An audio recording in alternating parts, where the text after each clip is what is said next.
আমি এখন কথা বলতে চাই বাংলাদেশ জামাতে ইসলামকে নিয়ে। জামাতে ইসলাম মোটামুটি বলা চলে যে 5ই আগস্টের পর সর্বাগ্রে সবচেয়ে বেশি আলোচনায়। তারা বেশ স্পেস পাচ্ছেন, যেখানে জামাতের খবর টবর কোনো মিডিয়াতে ওইরকম ভাবে আসছেই না, মিডিয়া জুড়ে জামাত থাকছে, জামাতকে নিয়ে চর্চা হচ্ছে এবং জামাতের লোকজন যেহেতু অনেক দিনে আন্ডারগ্রাউন্ডে থাকতে বাধ্য হয়েছিলেন, তারা এখন বেরিয়ে আসছে, বেরিয়ে কথা বলছে, জনগণের সাথে মিশছে, সেই খবরগুলো গণমাধ্যমে আসছে। মানে বাংলাদেশের একটা পরিস্থিতি এখন বলা চলে মোটামুটি জামাতময়, কিন্তু জামাতকে নিয়ে কিছু কথা আসলে না বললেই নয়। এতে যদি জামাতের কোনো কর্মী সংক্ষুব্ধ হন এবং তাদের কাছে এটা ভালো নাও লাগে, আমি তাদেরকে বলবো একটু বিচার বিশ্লেষণ করবেন, তারপর মতামত জানাবেন। জামাতের আমির শফিকুল ইসলাম এখন বেশ আলোচনায় আছেন। উনি এখানে ওখানে ছুটে যাচ্ছেন, বিভিন্ন শিল্প গ্রুপের কাছে যাচ্ছেন, শিল্প প্রতিষ্ঠানে যে অভয় দিচ্ছেন। কিন্তু সম্প্রতি তার দুইটা বক্তব্য বাংলার মানুষকে বেশ অবাকই করেছে বলা চলে। ওনার এর মধ্যে একটা বক্তব্য হলো যে উনি ভারতকে অভয় দিচ্ছেন, ভারতের সাথে খুব ভালো সম্পর্ক করতে চান। ভালো কথা, খুব ভালো সম্পর্ক করতে চান, এটা তো ভালো কথাই, কিন্তু এই ভালো কথা সবসময় ভালো নয়। এটা কেন ভালো নয় এটা আমি একটু পরে বলছি। আর উনি বলেছেন উনি আওয়ামী লীগকে ক্ষমা করে দিয়েছেন, আওয়ামী লীগকে উনি ক্ষমা করে দিয়েছেন। আসলে এই কথাটা যদি, যে 1,500-2,000 মানুষ মারা গিয়েছে, যে ছাত্র জনতা মারা গিয়েছে, তাদের অভিভাবকরা বলতো, তাহলে জিনিসটা ভালো লাগতো, শোভন হতো।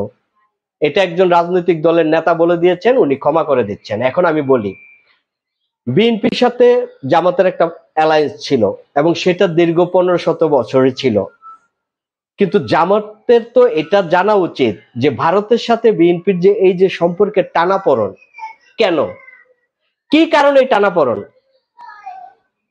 তাতে কি বিএনপির স্বার্থ সংশ্লিষ্ট খুব বেশি বিষয় ছিল? আমার তো মনে হয় জিনিসটাকে যদি আমরা শতভাগে দেখি, তার মধ্যে 80% ছিল জামাত।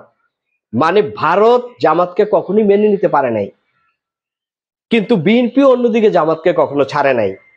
ফলে স্বাভাবিকভাবেই ভারতের সাথে বিএনপির ওই অর্থে তেমন সৌহার্দ্যপূর্ণ সম্পর্ক গড়ে উঠতে পারেনি। এটা একটা অন্যতম কারণ, অনেকগুলো কারণের মধ্যে এটা অন্যতম কারণ। ভারত চেয়েছে জামাত ছাড়ো, বিএনপি কখনো ছাড়েনি। আওয়ামী লীগ নানান ভাবে চেষ্টা করেছে বিএনপি এবং জামাতের জোটকে ভেঙে দেওয়ার জন্য, কিন্তু বিএনপি কখনোই সেই পথে হাঁটেনি, জামাতকে সাথেই রেখেছে। নানান ভাবে বলেছে, কখনো বলেছে আমাদের আদর্শিক পার্টনার, কখনোই বলেছে স্ট্র্যাটেজিক পার্টনার, কখনো বলেছে নির্বাচনী পার্টনার। এই যে সহযোগিতামূলক মনোভাব দেখিয়েছে, এটাও তো বিএনপিকে পিছিয়ে দিয়েছে রাজনীতিতে। সে তো 15-17 বছর রাজনীতি থেকে, মানে ক্ষমতার রাজনীতি থেকে দূরে ছিল। এগুলার অনেকটাই ছিল জামাতের কারণে, জামাত ইসলামের কারণে, জামাতকে পাশে রাখার কারণে।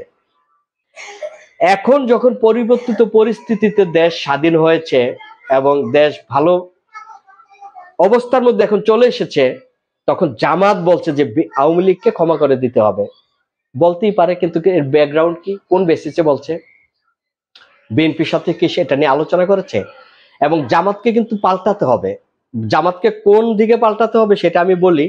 এটা বলার পর জামাতের নেতাকর্মীরা আমার উপর যদি মানে মন্তব্যে হামলে পড়েন, তাতেও আমার কিছু করার নেই, কিন্তু আপনারা একটু বোঝার চেষ্টা করুন কোন দিকে পাল্টাতে হবে। জামাতকে গণতান্ত্রিক পথে হাঁটতে হবে। আপনি দেখবেন না জামাতের যে নেতাকর্মীরা আছে তারা দলের কখনো কোনো সমালোচনা করে। জামাতে কিন্তু সমালোচনা বলতে গেলে একদমই নিষিদ্ধ, মানে সেখানে তার মানে বাক স্বাধীনতা নেই, গণতান্ত্রিক যে চর্চা সেটা সেখানে নেই। জামাত অনেকটা পরিচালিত হয় বেশ শক্ত স্ট্রাকচারে, এবং সেটা হয় অনেকটা, আমরা যে কর্পোরেট স্ট্রাকচার দেখি, বস বলেছে তো ঠিক আছে, কর্মচারী কখনোই বলছে না যে এটা ঠিক নাই। এই যে কর্পোরেট কালচারে চলছে, যে দলের মধ্যে কর্মীদের মধ্যে সমালোচনা করার যে সুযোগ, সেটা একেবারেই নেই। আর আরেকটি বিষয় খুবই ভয়ঙ্কর, খুবই মারাত্মক, যে তারা সমালোচনা সহ্য করতে পারে না। সমালোচনা করলেই মনে হয় যেন একযোগে ঝাঁপিয়ে পড়ে, সেখানে তর্ক হতে পারে, বিতর্ক হতে পারে, যুক্তি পাল্টা যুক্তি হতে পারে। এটাই তো হওয়া উচিত। কিন্তু আপনি যদি জামাতের বিরুদ্ধে কিছু বলেন, তাহলে জামাতের বিশেষ করে যারা সমর্থক আছেন তারা খুব খারাপ ভাবে জিনিসটা নেয় এবং একযোগে হামলে পড়ে। এটা থেকেও জামাতকে বের হয়ে আসতে হবে। নতুন দেশ, দলগুলো নতুন ভাবে গঠিত হবে, তারা নিজেদেরকে শুধরাবে, এটা তো আমরা চাই। সেখানে অন্যান্য দলের সাথে জামাত ইসলামের চেয়ে আছে, তাদেরকে এই সমালোচনা করতে হবে এবং এগুলো উপলব্ধি করতে হবে। দেশের মানুষ কি চায় এগুলোও বুঝতে হবে। সস্তা জনপ্রিয়তার পিছনে ছুটলে হবে না, চটকদার এবং জনপ্রিয় কথা বললেও হবে না, ন্যায় নীতি এবং ন্যায্যতার পথে হাঁটতে হবে।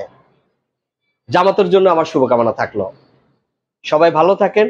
কথা চলছে, কথা চলবে।